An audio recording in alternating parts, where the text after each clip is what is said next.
toutes et à tous, l'équipe de du CE a décidé ce mois-ci de vous faire un numéro spécial sur les risques chimiques. Nous sommes rendus à Clermont-Ferrand pour aller tourner sur la créosote et sur les poteaux créosotés.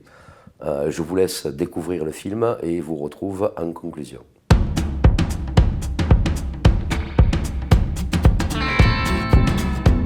Un produit CMR, c'est un produit qui est reconnu soit cancérigène, soit mutagène, soit toxique pour la reproduction. Tous ces produits-là ont certaines particularités, notamment en matière de prévention, parce que c'est des produits pour lesquels les effets sont des effets différés dans le temps. Les impacts sur la santé vont être visibles longtemps après l'exposition. Ça peut être 20 ans, 30 ans après l'exposition, et c'est à ces moments-là qu'on se rend compte que la prévention n'était pas suffisante. Et donc, bien entendu, c'est trop tard. C'est des produits dont le risque est aussi invisible, c'est-à-dire qu'il n'y a pas forcément d'odeur, on ne perçoit pas le risque directement quand on est exposé au produit.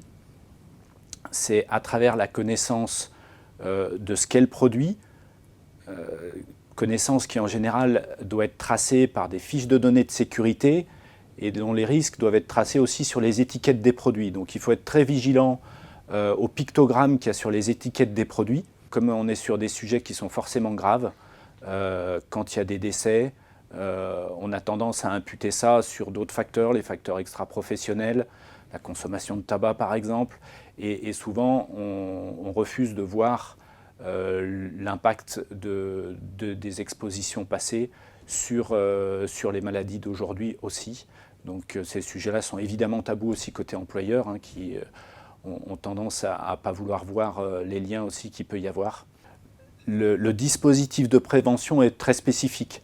On a une réglementation, par exemple, dans le Code du travail, qui est la même que pour tous les autres risques, c'est-à-dire que les principes généraux de prévention s'appliquent, et une partie encore plus spécifique, avec des obligations particulières pour tout ce qui est CMR, avec la première obligation qui est une obligation de substitution, c'est-à-dire que pour pouvoir utiliser un produit classé CMR, il faut démontrer qu'on ne peut pas s'en passer ou qu'il n'y a pas d'autres produits moins dangereux qui pourraient être utilisés. Donc ça, c'est une obligation qui est spécifique, par exemple, sur les CMR. Il y a d'autres obligations qui sont en général liées à la sensibilisation au risque. Comme c'est un risque invisible, il est important de bien former les salariés pour qu'ils comprennent le risque.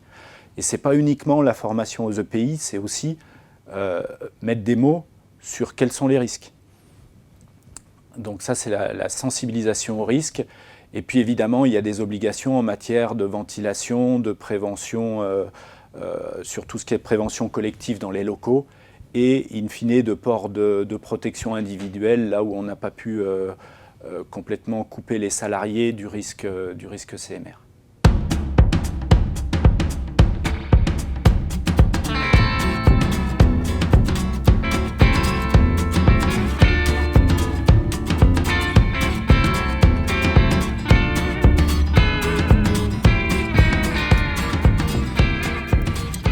Explique, Julien. Voilà, nous sommes ici à Saint-Jean-de-Toulon, entre Rive-de-Gier et Givors, où une ligne 63 000 est tombée en mi-novembre 2016.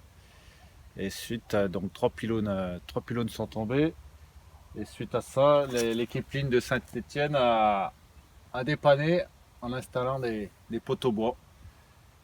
Et on peut voir que c'est des poteaux bois créosotés, alors que depuis 2014, on avait demandé au CHSCT que sur le dépannage provisoire, sur les réparations, soient installés des poteaux qui ne soient pas traités à la créosote. En plus, on peut voir ici que ces poteaux ont été livrés à RTE en 2016. Donc, contrairement à ce que nous a dit la direction, c'était pas pour écouler du stock, c'est des poteaux qui ont été commandés spécifiquement pour ce dépannage. Et ce qu'on peut voir aussi, c'est qu'on est au milieu d'un champ de culture. Donc voilà. On sait qu'il y a au moins 4 CMR, 4 produits cancérigènes dans la créosote. Et regardez, on met des poteaux au milieu de ce qu'on va manger bientôt. Didier, comment vous en êtes arrivé à lancer une expertise sur les produits CMR au sein du CHSCT? Tout simplement du monde, en allant à l'atelier chez les Lignards de Saint-Étienne. Ils étaient en train de déballer des combinaisons chimiques, des masques, des gants, et en me disant, regarde maintenant pour monter sur un poteau bois, voilà, ils vont nous obliger à porter ça, quoi.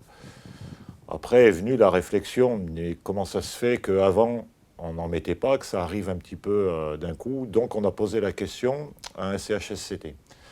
Et avec l'inspection du travail, on a dit, mais ça mérite un CHSCT extraordinaire uniquement sur cette question-là. Ce que l'on a fait, en allant sur le terrain pour voir travailler les copains, et voilà. Et lors de ce CHSCT-là, en apportant la fameuse fiche sécurité, voilà, l'inspection du travail nous a dit, mais vous savez au moins qu'il y a 4 produits CMR là-dessus. Et donc on a lancé pendant 2 années de suite des mesures sur les salariés pendant qu'ils travaillaient avec ces combinaisons. Voilà. Et au vu des résultats, même si la 2e année, les résultats étaient meilleurs, en tout cas, ils étaient assez alarmants pour pouvoir demander une expertise. On avait vraiment besoin de comprendre, de démocratiser cet aspect qui est très compliqué à prendre en compte. Et on est confiant au vu de ce qui s'est passé. Donc, on va avancer dans l'intérêt des salariés et de l'entreprise.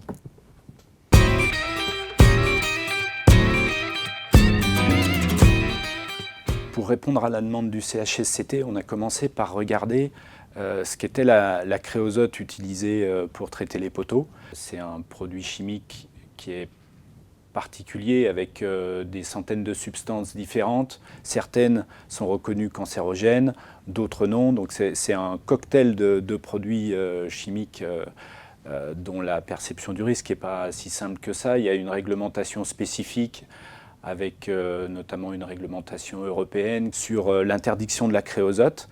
Elle est encore utilisée aujourd'hui, mais uniquement par dérogation pour traiter les poteaux des réseaux électriques et les traverses de chemin de fer. Sinon, pour toutes les autres utilisations, elle a été interdite par l'Union européenne du fait du caractère cancérogène du produit. Donc on a fait un état des lieux de ces éléments-là, des fiches de données de sécurité.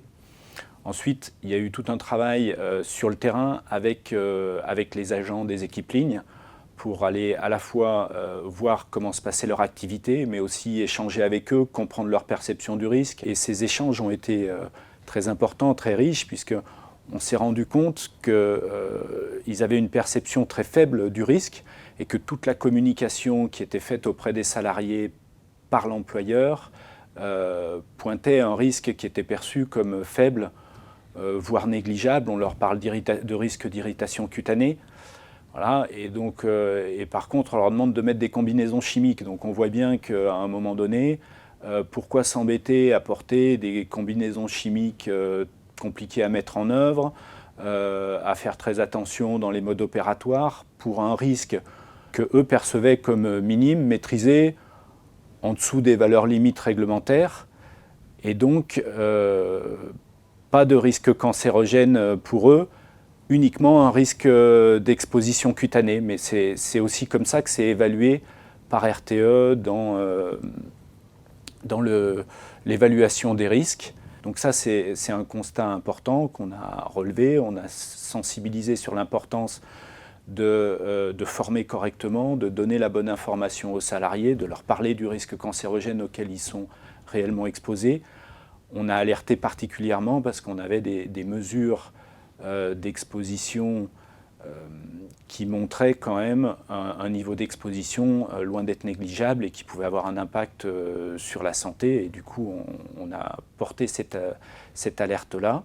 Dans nos préconisations, il y a évidemment tout ce qui va concerner la substitution, qui commence par regarder si on peut supprimer le risque.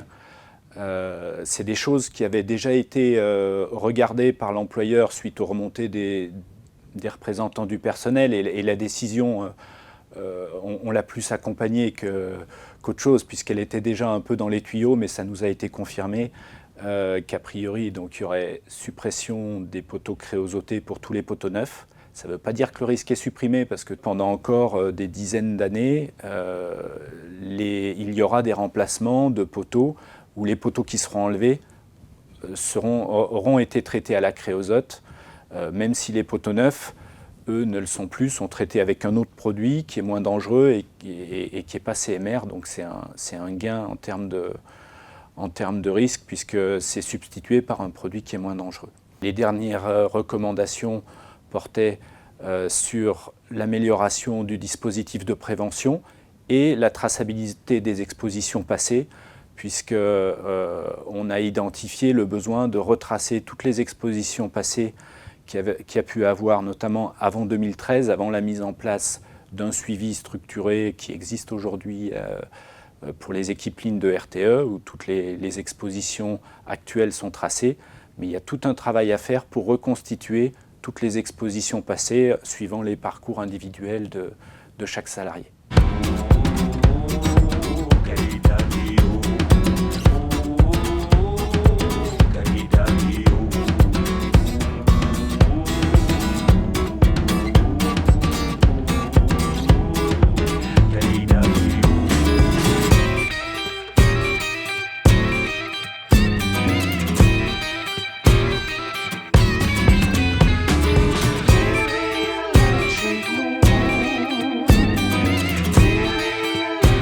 Pour conclure ce numéro spécial sur les risques chimiques, je vous rappelle que l'ensemble des organisations syndicales dans le CE ont validé la réalisation de ces petits films pour expliquer aux agents leur univers de travail.